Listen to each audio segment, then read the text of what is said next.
from the dead as he said. Now sometimes Jesus got to prove to you what he said. It could have been something if they would have went in there and saw him standing up. But now Jesus said, no, I'm not going to allow you to see me standing up. Sometimes God wants you to seek him out. What they was doing, they were seeking him. Because he had already gave them a confirmation of what he was going to do. So when God has given you something in your life that needs to be confirmed, you got to go and seek after him. Come on. He had that. They went and sought him. They went and sought him out. Now, a tomb is a place to bury the dead. Am I right? Beneath the ground or on top of the ground. That's a place to bury the dead. It's like a crypt or a vault. Now, look at this. The stone was not rolled away from the entrance of the tomb for the sake of Jesus. Come on. Make that point. All right, Make that point. Come on, man. See, I know we read this in formality. But think about this Jesus we talking about. That's right. Why do Jesus need somebody to roll a stone away from him? For him? Why did the stone have to be rolled away in the first place? That's right. Come on. Jesus could have just spoken to the stone. And the stone could have moved. Jesus could have went and touched the stone. And the stone would have rolled away. Jesus could have even prophesied on the cross about the stone, and the stone would have had to be confirmed in the spirit realm as being programmed to say, look, I've already got the prophecy, I got to be moved. But it wasn't even about that. It wasn't even that. Better yet, Jesus could have walked right through the stone. Just like he walked through the door on him. He could have walked straight through the stone. He could have. Come on, Pop. But look at this. All the power that Jesus had that day. He still had an assistance of an angel to come and move the stone away. But the stone was not moved for Jesus' benefit. Come on, man. But it was moved for Mary. It was moved for the other man. It was moved for Peter, John. The stone was to be moved for their benefit because they had to come and see that Jesus was no longer there. See, it's something when we got to have physical proof about what Jesus have already said. Okay, y'all with me? It's something about this here. It's good to hear about Jesus. It's good to hear your awesome testimony. But it's even better when I seek him and know him for myself. And see, other folk heard that he was going to arise, but they had to come and seek after him to see that he arise. See, you got a lot of folk living on secondhand data of who Jesus is. They go back what mama have told them. They go back what have traditional have taught them. They go by religion, and they really don't know Jesus for who he really is. Paul said, I tried and I know. And I know too much about it. A whole lot of folk in the church don't really know who Jesus is. They shout on a praise. They shout on somebody else's testimony. But on the inside, they don't know who Jesus really is. They can testify and say he made a way out of no way. But they really don't know that he made a way out of no way. They don't know it. They can say things about Jesus. Jesus can heal the sick, but they ain't never healed them because they ain't never been sick. You got to know Jesus personally. They took this seat and they took this seat personally. There was a personally. Look at your neighbor and say, it's personal. It's personal. Now, we have folk, look at this. We have folk in the church that have a tomb set mentality. They have a structured mentality. They have become a dead man. A dead man walking. They praise his dead. They worship his dead. Their testimony is dead. They prayer is dead.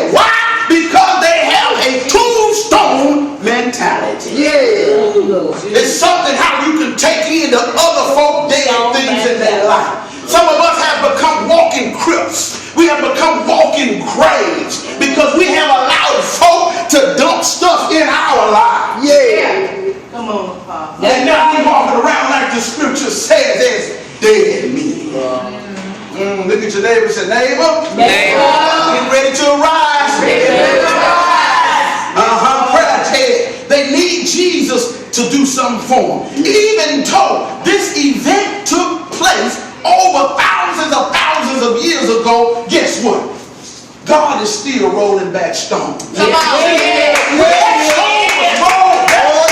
was rolled back for the benefit of you. You know why? Because we got some stones that's keeping us in our life from moving forward. So when God moved the stone back, he was moving the stone back just for me and you. God didn't need no stone moved from him. He needs the stones moved out of our life. We got some stones that have strongholds on us.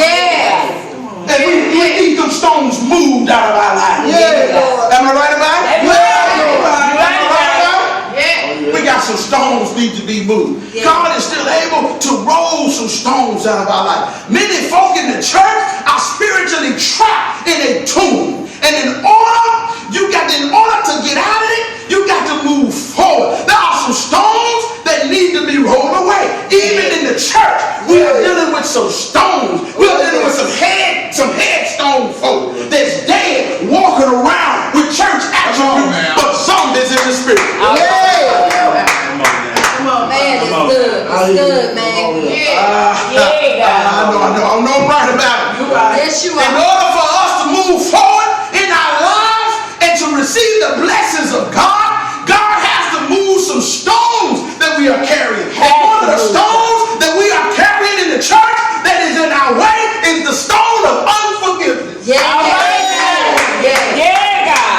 She done made me mad. I got a problem with her. Baby, don't die. Unforgiveness. The church is full of unforgiving folk. It's something how you can come to church, how you can get in church attributes, how you can act in the church and hate your brother and your sister. Something about it. Come on now. I don't preach now. Stones of unforgiveness. In order for us to move forward in our life, to receive the blessings of God, we got to tell God to roll the stone of bitterness out of our life. I ain't never seen so many bitter folk in the church in my life. You know what bitterness do to the spirit? You is a walking decomposed person. Bitterness eats on the inside. And it decays everything that God has or what God wants to do on the inside of you. So what you do, you slowly disintegrate. You slowly become decomposed. You are a walking zombie. You're smiling on the outside, but you're tore up on the inside. See, you showing love and giving out Judas kisses on the outside, but you're full of hell and evil. You have words of good flattery on the outside, but they're connected to an evil agenda in the spirit realm. We need some stuff rolled away. We need some stuff. We putting it in the tomb tonight because on Sunday he's going to roll some stones away. You can't let bitterness consume you. What the first three words in bitterness is bit. And bit. Somebody cussed you out. You just got bit. So what you do, instead of just letting it roll off your back, you let it penetrate your spirit. See, that's why the Bible said that you got to put on the whole armor. But you got some sanctified folk that want to be partially raised up. They want the helmet, but they don't want to wear the breastplate. But they don't want to be girded on. So they're walking around. Come on, man. You got to have on this full armor. Bitterness is a fiery dart. Bitterness can spread like cancer. Bitterness can torment the soul. Let me tell you something about this bitterness. When you are bitter with a person and they can govern your day, they can govern the way you feel, they can govern your atmosphere, you have promoted them folk to be your God.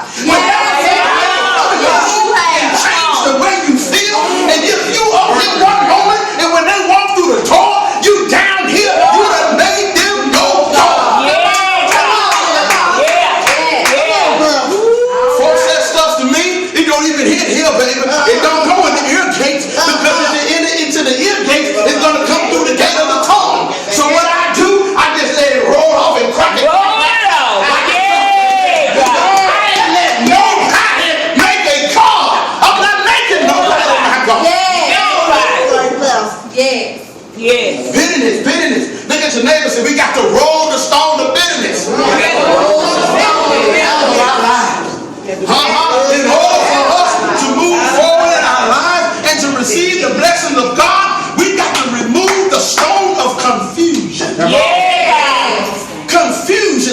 church.